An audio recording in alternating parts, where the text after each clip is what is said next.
Hey everyone, John from Nintendo Life here, and this game was pushed back almost an entire year, but it's finally time to review Doom Eternal on Nintendo Switch. This review was originally written by the wonderful Chris Scullion and was translated to video by me. Anyway, rip and tear time.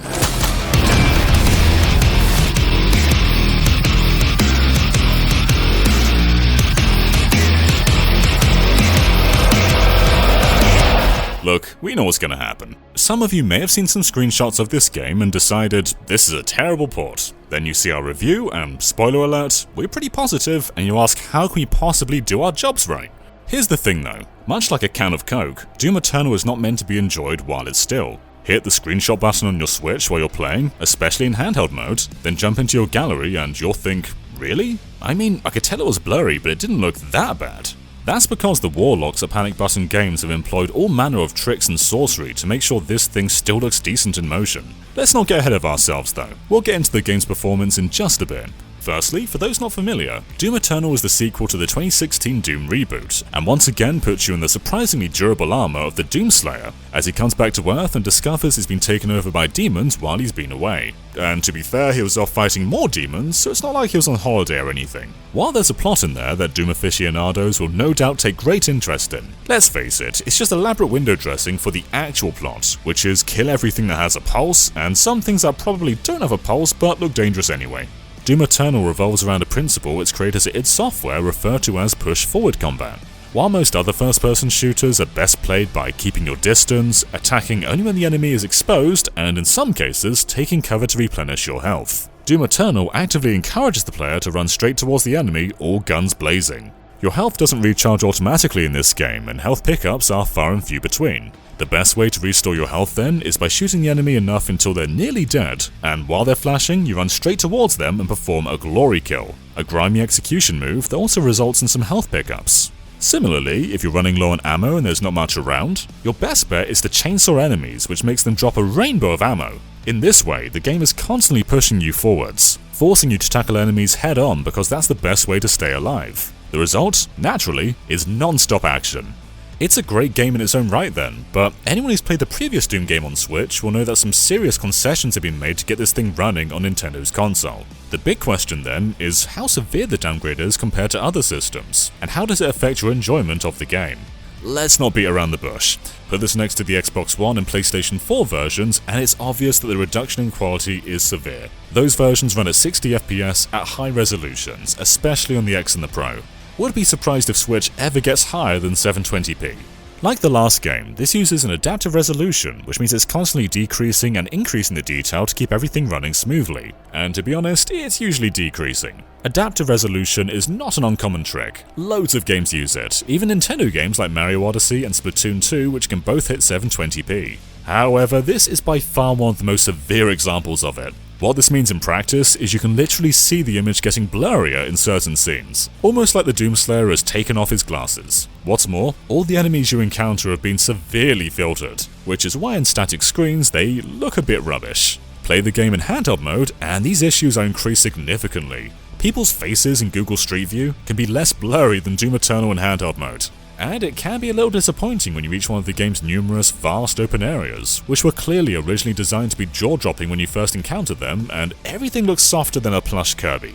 Why the score then, we pretend to hear you ask? Well, while in motion, Doom Eternal still looks decent. Crucially, while the frame rate has dropped from 60 to 30, that 30 is rock solid, and a game like this lives and dies by how satisfyingly constant its rip and tear action is. The fact the game's frame rate is so solid helps ensure that some of the filters and blur tricks that have been applied to the enemies are almost indistinguishable in motion. This is such a fast-paced game that you don't really have the time to sit back and study the detail, or lack thereof, on a demon's face, because before you know it, you've already punched that face into such a mess that you could probably make a lucrative second job selling it to young kids as slime. Merry Christmas, kids.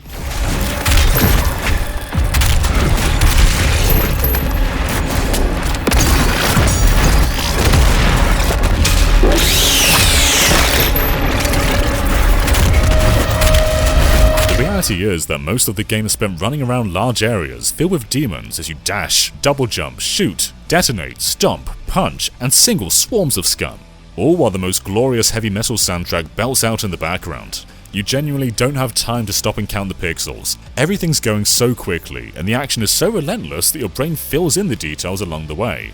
So yes, in screenshots it can look awful, but when you're actually playing it, it looks so much better. And the fact it's running on Switch at all with such a stable frame rate is impressive beyond belief. The reviewer, Chris Scullion, and John Cartwright have played through Doom Eternal 3 times now. A review of the PS4 Pro version at launch, a casual playthrough of the Xbox One X version when it came to Game Pass, and now this Switch version. While we'd be lying if we said the Switch version comes even remotely close to the other two in terms of visual quality, we'd also be lying if we said it wasn't still just as much fun. If you don't have access to the game on other formats, or you just want to take Doom Eternal outside, you're still going to have an absolute blast.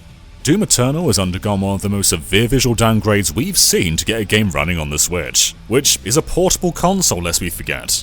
But the fact that it runs at a smooth 30 FPS, and most importantly is still fantastically good fun, means this impossible port is nothing short of a miracle. The looks may have taken a hit, but the non-stop action, incredible soundtrack, and sheer satisfaction in taking down hordes of demons all adds up to a game that is just as pure as it was on other platforms. We here at Nintendo Life give Doom Eternal on the Switch an 8 out of 10. And before we wrap up, it's time for a John opinion.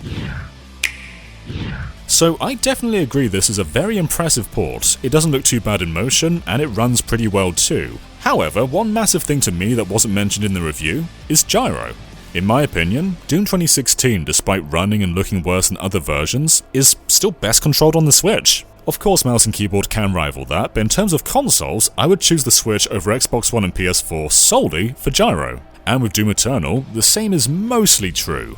The art style is a lot more dense than the first game, so I kinda believe that the loss in detail is more severe here than it was last time. So while I think it plays better with gyro, the loss in image quality can be a bit too much at times. Also, the default sensitivity is far too low. Whack it to around 75 and it starts to feel really good. So keep that in mind too, this isn't just a portable version of Doom Eternal, this is a console version with gyro controls. It definitely looks worse, but in terms of gameplay, you can pull off some crazy things that would have been very hard to do on PlayStation 4 and Xbox One. Anyway, thank you for watching, and check out nintendolife.com for a lot more lovely Switch content. Be sure to punch that subscribe button, and we'll see you next time. Bye everyone!